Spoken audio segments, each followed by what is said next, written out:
whatever, my Hindi being what it is. Yeah, you are a professor, you can correct somebody's English, you can correct my Hindi, but your political philosophy, I will have to remind you, may not be correct. Sir, honourable member चिट्ठी लिखी है, लिखा है, I don't mind, आप समझ रही हो बात। 9 नवंबर, सॉरी प्लीज, मेरा हिंदी का मजाक मैं उड़ा रही हूं जी, क्योंकि मैं ये ऐसे स्टेट से आ रही हूं। भाई साहब, आप उसके पक्ष में बैठे हो ना, आप जरूर पूछिए। मैं ऐसे स्टेट से आ रही हूं जहां हिंदी पढ़ना गुनाह लगता है, इसीलिए बचपन से हिंदी पढ़ने का मुझे रोका गया। उधर आपका झगड़ा रखो, मेरे से नहीं। झगड़ा आपका उनसे होना चाहिए जो हिंदी पढ़ने में आपत्ति बोलते हैं, आपत्ति मानते हैं हिंदी, उनसे झगड़ा करो भाई, मेरे से क्या कर रहे हो। जल्दी से उठना नहीं है, जबकि आपके मित्र पक्ष का लोग का राजनीतिक हिंदी विरोध का समझते नहीं हो आप। सर, पार्लियामेंट्री वर्ड है क्या? हाँ, I didn't use any such a word. What is lukka? What is lukka? Who used it? Who used it? I have not used it at all. I am not a Hindi bhashi either. I have not used it, sir. Sir. That's right, whoever used it, right? I have not used it, sir. I'm sorry. What? I have not used it. I don't even know that word. What are you throwing it at me?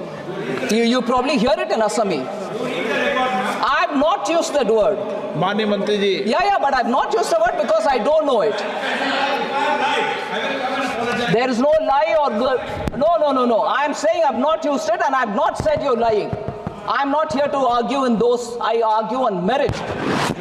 If I have not used it, why will I admit it? And first of all, my Hindi is not so rich for me to use abuses. I use barely 10 words with which मैं बोलचाल हिंदी करती हूँ जी. If only my vocabulary was rich, I'll know which is abuse, which is not. माननीय मुख्यमंत्री जो देश की एकमात्र महिला मुख्यमंत्री भी है, उनका माइक बीच राह में ऑफ कर दिया गया था। वो बंगाल के अरे अभी तो शुरुआत है, ये तो ट्रेलर है, पिक्चर बाकी है। अध्यक्ष महोदय, मैं आपसे ये बोलना चाहती हूँ कि वो बंगाल के हक के लिए यहाँ पे सवाल उठाने आई थी, वो बंगाल के लोगों की बात रखने यहाँ पे आई थी, लेकिन उनका माइक ऑफ कर दिया गया। आपके माध्यम से मैं सदन में उपस्थित वहाँ जो बैठे हैं माननीय सदस्य, कोई भी घटना को सर एक लाइन आपका डिलीट करेंगे सर, एक लाइन सर, मैं यही बताना चाहती हूँ कि बंगाल के लोगों का आगे जाके बंगाल की लोग आपके पार्टी की माइक ऑफ कर देंगे। बस एक चुनाव बाकी है, आप देख लीजिएगा।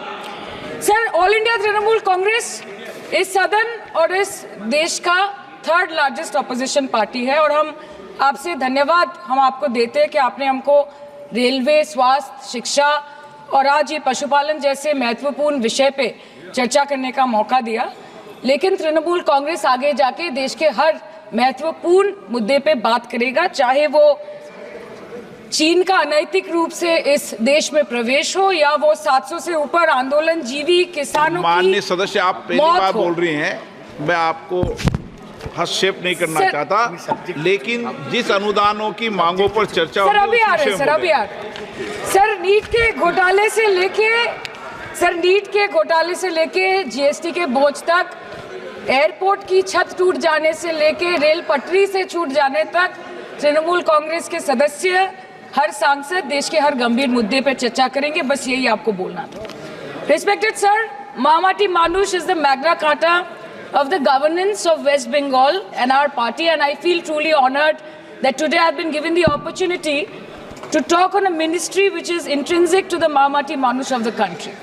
हमारे किसान अपनी मवेशी को, अपनी फसल को माँ की तरह पूछते हैं, जिस खेत में वो हल चलाते हैं उस जमीन को नमन करते हैं। But does this major sector get support from the government?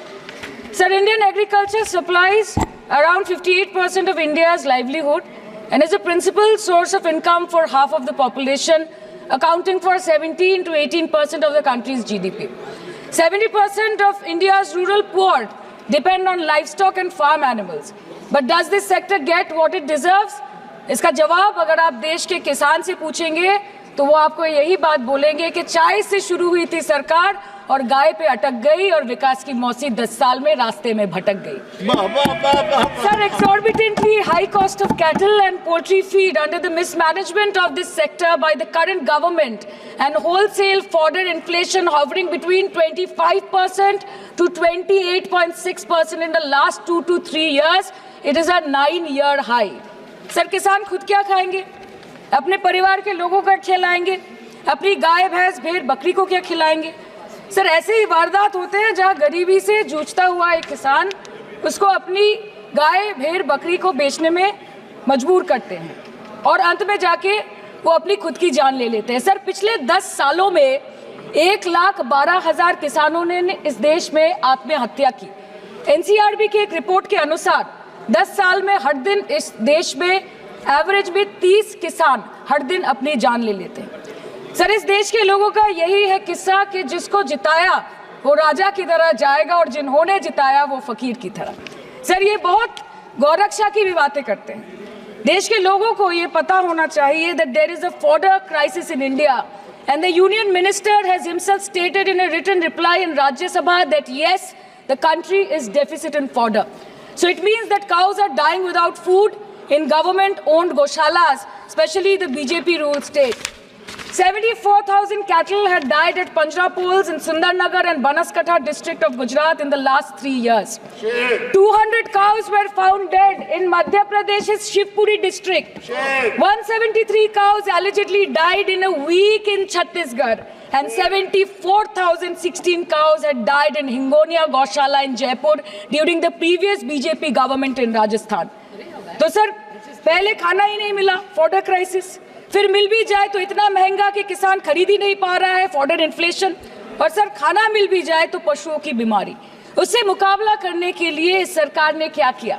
The Parliamentary Standing Committee on Agriculture, Animal Husbandry and Food Processing presented its report which stated that 32.7 lakh cattle were infected by the viral lumpy skin disease across several states and a whopping 2.4 lakh cattle died within months. ये बोलते हैं कि गाय हमारी माता है पर माँ की रक्षा करना इन्हें नहीं आता है। अध्यक्ष महोदय, हम सब जानते हैं कि इस मिनिस्ट्री के अंतर्गत डेयरी भी आता है और भारत इस पूरी दुनिया में दूध के उत्पादन में नंबर 1 है, contributing to almost 24.46% of global milk production. But since the government has not been able to bridge the gap between demand and supply, it has successfully turned the country from being the largest producer of milk to an importer of milk.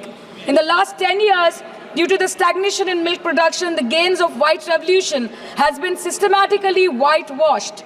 The dairy farmers are forced to throw buckets of milk on the highway protesting against meager remuneration for their produce. And the price of milk, on the other hand, has increased by a massive 55% in the past 10 years. It was rupees 36 per litre in 2014 and now rupees 56 per litre in 2024. When this government came to power, the first thing the milk producing companies regulated by it did was to increase the price of milk by rupees 2 per litre. This was their revenge on the people of India for not providing a majority to the BJP. आम आदमी के दूध, छाछ, लस्सी, दही, पनीर पर 5% की GST, cream, condensed milk, मक्खन, घी पर 12% की GST और अमीरों के हीरो पर सिर्फ 1.5% की GST। सरकार उनको रिलीफ नहीं देती है जो विदेश में जाके मिल्क शेक और लाते की चुस्कियां लगाते हैं। ये सरकार उनको रिलीफ नहीं देती जो आम आदमी 2 पैकेट दूध खरीदने से पहले 10 बार सोचता है। सर, बचपन से हम सुनते आए थे कि संडे हो या मंडे रोज खाओ अंडे।